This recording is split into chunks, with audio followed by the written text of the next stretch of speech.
It's the Group Chat Podcast. Mount Rushmore, we cutting up. Yeah, picking top for never growing up. Casey, Damien, Nick, Tommy Turtle, clowning on the mic. Yeah, it's straight up hurtful. Oh, my favorite segment of the week, our Mount Rushmore segment. Still looking for a better name than that, but right now it fits.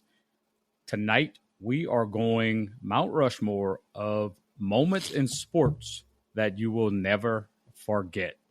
So where were you for that moment? Why does it mean something to you? Looking at my list, apparently I'm a purple and gold freak.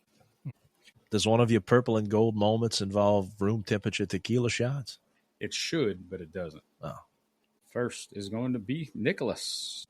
Okay, so my first Mount Rushmore moment would be number one, Tracy Porter intercepting Peyton Manning in the Super Bowl and taking it to the house. You remember where you were watching that game? You remember that feeling, that goosebumps, that holy shit, we're actually going to win the Super Bowl moment. And that is something that you cannot forget. Picked off. Look out. Gets past Manning. And it's Tracy Porter taking it all the way. Touchdown, New Orleans. Will Smith with the block in the back. We don't need to call that. I was about to say that.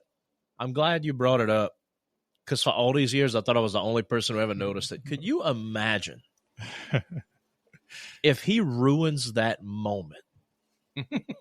The most pointless block in the back on the most worthless. This quarterback has a chance to tackle someone. Like, there's no way. Watching that, it just went through my head. What if that would have been in New Orleans? Oh, my God. Jesus. That would have been awesome. Oh, my God. Yeah, I ain't even gonna lie. As much as I want to hate, that would have been bad. Did y'all go to the parade? No. Nobody wanted to go. All the people that I was hanging out with and living with in New Orleans, none of them wanted to go. Hold on. You were living in New Orleans and you didn't go to the victory parade? Hold up. What did you think he was going to say? That you were like shushing him like he's a toddler? My number three moment right there. Maybe not the most significant, but definitely one of my most memorable. Randall, as time expires, lets it fly. Oh, my goodness! Touchdown, LSU! They win the game! They win the football game! Walk-off tutty by Jack Hunt. Jack Hunt! 2020 Jack in Hunt! 2002 against Kentucky. I could remember I think I went to sleep and my grandfather just yelling. And it's awesome. I always remember that. True story. I am on the phone at that time with Top 10. I am getting them to hold me the NCAA video game. Hello, ma'am. Yeah, can I get you to hold me a game? Yep. Do you guys have NCAA 2000? Oh, yes, sir. Oh, shit. Yeah, let's go. She hung up on me. She thought it was a prank call. I didn't get my game. Casey's mom walks in the room and beats the out of him for cursing it. Probably. Top 10 lady. Yeah, pretty much. What was Big Steve's? Big Steve was probably so furious that LSU was losing. He's one of those 70-0 every week guys that Brian Kelly was calling out. Gotcha. I got one. I mean, we could play the audio, but I got it memorized. Let me just do it on my phone. That'll be easier. Little bitty Casey Gisclair watching and listening as the fans are, oh, and Francisco Cabrera comes up to the plate, and it goes, swung, line, drive, left field. Hold on. Let's see if we could get you aligned with that. Oh, yeah, I could do it. I could absolutely do it if I'll hear it in the audio. I'll be the crowd. Yeah, go ahead. You are our resident Indian. It's not offensive when you do it. 36 seconds. Right? All right, let's go. If that's the Braves radio, I'll be able to do it. If it's national, I won't. Let's see. Nope. See, I won't be able to do it. But just listen and enjoy. Now the 2-1. Line drive and a base hit. Just as the score of the Slowest guy in the stadium, Sid Bream. Safe. That's awesome.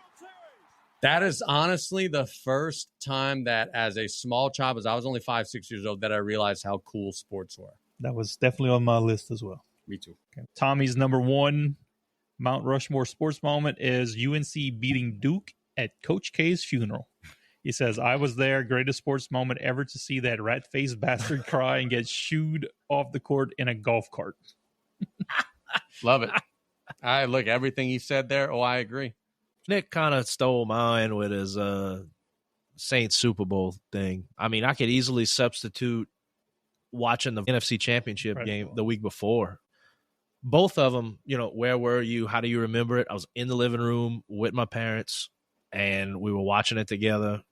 It was like, I remember that was one of the happiest times of our lives. I remember like my dad shedding a tear.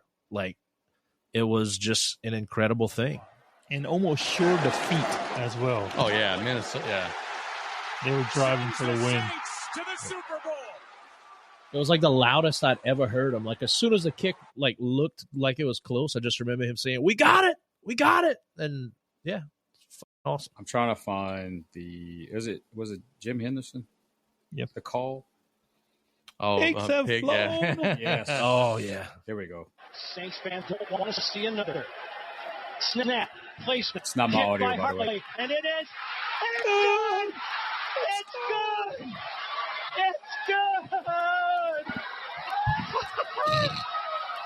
Pigs have flown. Hell is frozen over. The Saints are on their way to the Super Bowl. Miss that, dude. That's good stuff. Yeah, that is good stuff. And considering now that like Mike Hoss wouldn't even know what's going on if that were to happen, yeah, I miss Jim Henderson. Super good at what he did. I'm gonna go with watching the entire game, just seeing the culmination of the greatest college football team ever. LSU 2019 national championship, doing their thing. I was there. It was awesome. I will never forget. Just like, man, we really witnessed something that we may never see again. It was really cool, man. How about this? Yeah, it's legit. We'll They're take telling us questions that they for can't Coach hear now. those. Take it easy on that cigar ball. They can now with the phone. Take it easy on that cigar ball. Best quote of the freaking 2019 season. Hey, T-Boy, give me some water. And we had more fun the night before than we did at the game itself. Still struggling from the night before. Number 2 is just the entirety of the Saints Super Bowl win. He says, Shockey catching the touchdown. Was it for me? We rented some bar in the quarter and had all you can drink and eat crawfish that night. That's legit. Well, I don't remember the order that I put these, but I could tell you this. I had LSU on mine, but I'll shift. 2019 LSU, I'll go specifically the Alabama game, because the first drive of the game, we were so used to getting shut out. First drive of the game, we go straight in their face and score a touchdown, Burrow to Chase, long pass. And it was almost like on that first touchdown reception, it was like we broke a glass wall and Stone Cold's music started playing. Like, this old shit of us not being able to move the ball, that's over with. And then finally at the end, when we got the last first down and we're taking a knee, it was like we had a gorilla removed off of our backs. So just finally being able to beat Alabama for me in that 2019 season. My next one would be the no call in the NFC Championship game against the Rams. Ugh. I remember we had season tickets that season. We put them up for sale that game, and it didn't sell. We put them up for like a pretty high number, thinking that they were going to sell. And if they don't sell, we still go to the game. They don't sell. I tell Claire, take them down. We're going to go to the game. She doesn't take them down. We drive all the way to the game, about to park, and she gets a notification that the ticket's sold. So I'm furious. We drive all the way home, get home just in time, and then have to watch that ending. And what a great call by that official. Oh, my God. Quick snap. Breeze. And then Pass is incomplete. No flag for Tommy Lee Lewis. McKill. Let the kids play. Good call. And then our lawyer on staff for our group chat podcast tried to sue the NFL. So shout out to Tommy. Allegedly. I was in the building for that one. That was freaking insane, man. I was laughing my ass off. All right. I'm going to stick with the LSU Alabama theme, and I'm going to go right here. They still had an extra guy in the field. Barely get him off. Daniels for the win. Caught. It's gone. LSU does it. Mason Taylor. Back when Brian Kelly had a set of brass balls, and now we're just don't do anything. That was awesome. I remember That was going awesome. I insane. remember losing my mind that it didn't snap it while that 12th guy was trying to get out on a the free field. play. That was my first time storming the field at Tiger Stadium. First time. So my back-to-back, I'm going to go back to LSU. I think that's my third one. And we're going to go all the way back to 1996. Already know. Now Warren Morris hits a deep drive down the right field line. That ball is gone. LSU wins the College World Series. We had about 40 people at my grandpa's bar. He opened the bar up early that day. Remember, just a bunch of down and by dudes, everybody kind of down in the dumps. And when that ball went off the bat, that place went absolutely apeshit. And I remember, I was young, 96. I was 13. It was awesome. He was told to bunt all year long because his wrist or hand or whatever was broken, to then get the free reins to swing and hit the game-winning walk-off home run that wins the College World Series. That's unbelievable, man. I never forget the image of your boy Cora just laid out at second base, thinking we just bad. Unbelievable. Okay, we're going to go back to 2006, opening of the Superdome after Hurricane Katrina. Hey, now. Saints Falcons already was a awesome atmosphere. You got Green Day and U2 opening up, or maybe that was at halftime. I don't remember. That was before the game. It was okay. So, and then there was another band playing outside. I remember it was a pretty big deal. But the Falcons are punting. Steve Gleason blocks it. Curtis Deloche picks it up. Yep. The crowd went crazy.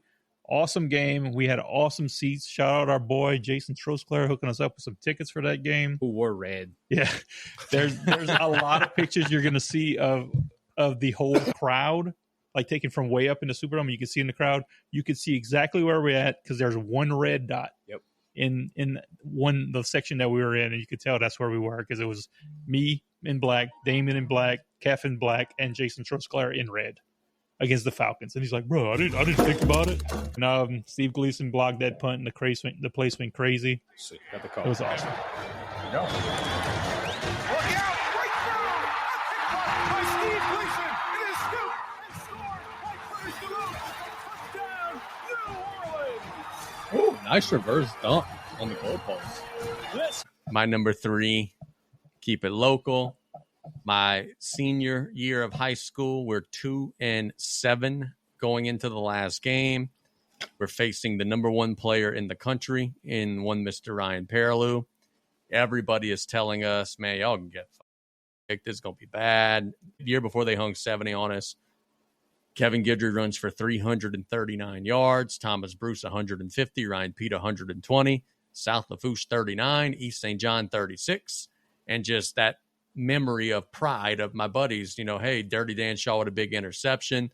That pride that I had in my buddies rallying together in a game that they had no business even really being invested in. The season would have been over on that next Saturday, no matter what. Rallying together, beating Ryan Perilou, unbelievable theater. That was so much fun. That's number 3 on my list. Tommy's number 3 would be Jordan versus the Jazz in Game 6.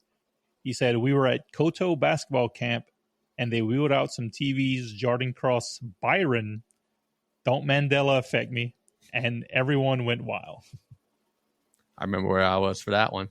So my third one here that I'm going to mention, it wasn't like an incredibly historical sports moment that everyone would remember. But for me and the 15 or so guys at my bachelor party, this will live on forever as a legendary moment. This was in maybe September of 2019. Tulane football was playing Houston. And this was before sports betting was legal on the phone. So one of my close friends from about 45 minutes up the road that way. Was making a nice career out of the fact that sports betting was not legal yet. There was a bunch of people who had money on Houston going against him and his account. And just like, dude, if Tulane pulls us off, we fucking partying way harder than we should be tonight. And we were just outside at the pool, barbecuing, watching the game and watching Tulane win. And like when they won at the last second, and I think they had like a fake kneel or something at the end and the score instead of just settling for overtime. Incredible moment for me and the boys at the bachelor party when the bad guy on the bad end of everyone doing their illegal sports betting won, and we all got to celebrate with him. He made sure that little extra push made my bachelor party even better. That's what's up. I mean, the FBI is going to be interviewing you tonight, but that's what's up. Allegedly that happened. Allegedly. Yeah, allegedly. And number 4 is a special local moment. It was actually a basketball game at some point in the mid-2000s where yes, I know where this is going. Yes. Where South Lafourche goes into the House of Pain, as they call it. There we go. And beats number 1 in the state, Ellender, 84-71. It was really special for me. I remember it so well because the ball was in my hand a great majority of the game, and I was getting buckets all night. Yes. And, that one, that's all I got to say about that. Were you concerned about your pasty shoulders at that point? No. This was growing out of that? Yeah, I'd grown out of that probably by sophomore year. Okay. Good to know. Okay, so Tommy's last one, beating LCO in basketball. Yeah, that a boy, Tommy. He said they were the GOATs, the Giants, Mr. Bitty basketball, and national champs forever, and they got beat by a little old GM with a chubby 5'10" center. That a boy, Bado. Who's the center? Tommy was playing center? I don't know. I'm not sure. Mm-hmm. Tiger Woods in 2019, after having his back fused together, just randomly decides, hey, I'm going to win another Masters. I remember not ever thinking he was going to win another major championship, and I remember being glued to the TV on that Masters Sunday, and I remember that vivid shot on 18 as Tiger's making his way to the green, and the crowd encloses the green, and it was like Woodstock. They were 100 deep all the way into the fairway. Unbelievable scene. Tiger Woods winning his 15th or 16th major championship, very likely his last major championship at Augusta, out of nowhere. That one is number 4 on my list. I so wish I'd have been a golf fan back then. Oh, it was unbelievable. My 4th and final Mount Rushmore pick. Let's set the stage. Is July 22nd, 2006.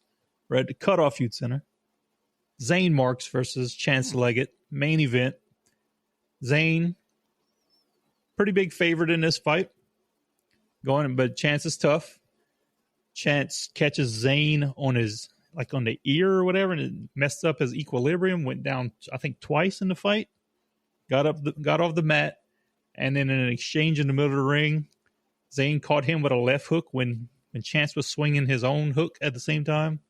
Zane's one landed first and landed a lot harder, and Chance Leggett's mouthpiece flew out his mouth into the kitchen, I believe it was. What? And I thought he was dead. We were expecting not an easy win for Zane Marks, but a comfortable win for Zane Marks. And it got to the point where I was like, okay, I don't think we're winning this fight. And he got up off the mat. He doesn't even remember getting knocked down on those knockdowns that he said. And then catches him with that hook. Match over. And we are all climbing into the ring, freaking out, jumping up and down, celebrating. I was sitting right next to the doctor for that fight. And this wasn't Mike Jones. Who? He was a very athletic man. He jumped out of his seat onto the table into the ring, like a Brock Lesnar type of interest, because he thought that Chance Leggett was dead. Yeah. Like I remember celebrating with Zane for a little bit. And I'm like, hey, bro, let's tone this down for a second. Yeah. Fair enough. All right, rounding out Mount Rushmore, one of the moments in my life that I will not forget because this is when I really, really started getting into basketball.